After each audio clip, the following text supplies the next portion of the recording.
Oh, this pond is beautiful. We finally got to it after a few miles of hiking. It's been a nice, relaxing walk today. We've really enjoyed it. But the pond kind of reminds me of, we were talking a little bit about, sometimes when we pray, it seems as though, or we're calling out to God and we're saying, hey, help, help, or whatever.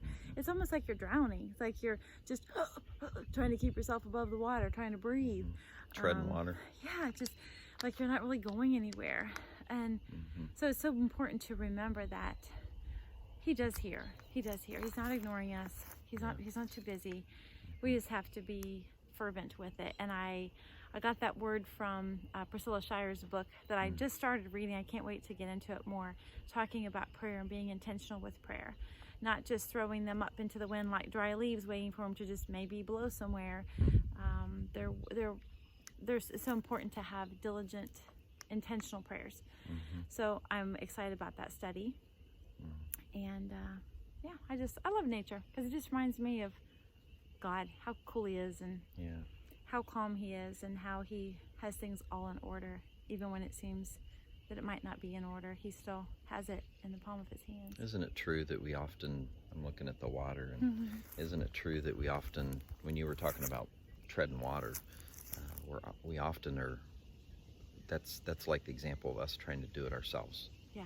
You know, and we're trying to get our head above water. I was meeting with an old friend I got reconnected with. He was an old client from 20 years ago, and he was talking about, he's a coach for a prosperity coach for businesses now, for company owners, and he said that most of the people that he runs into, they are treading water, and they just barely get above the water, like you were saying, and they take a breath and then they go down again, and they're treading water. And when he meets with them, and this is an example of like someone you meet that you know that they need the Lord in their heart, and they're just trying to survive on their own, but they won't listen, or they're trying to do it on their own, even though they're drowning.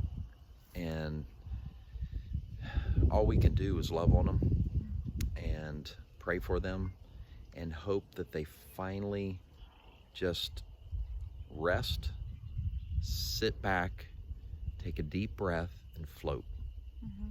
Sometimes that gives you a perspective, just to float for a little bit. You're like, okay, let me just realize that I don't have to have it all together. Yeah, when I was a lifeguard, I was, I think 18 or something, I was a lifeguard, and that was the training they gave us.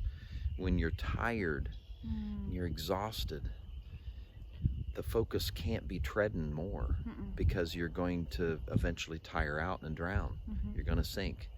So when you have a little bit of energy, you have to take a deep breath and just calm down and look up, which is kind of an interesting analogy, because you know, you're floating in the water, and the only place you're looking up is, you know, and I mean, look at the sky.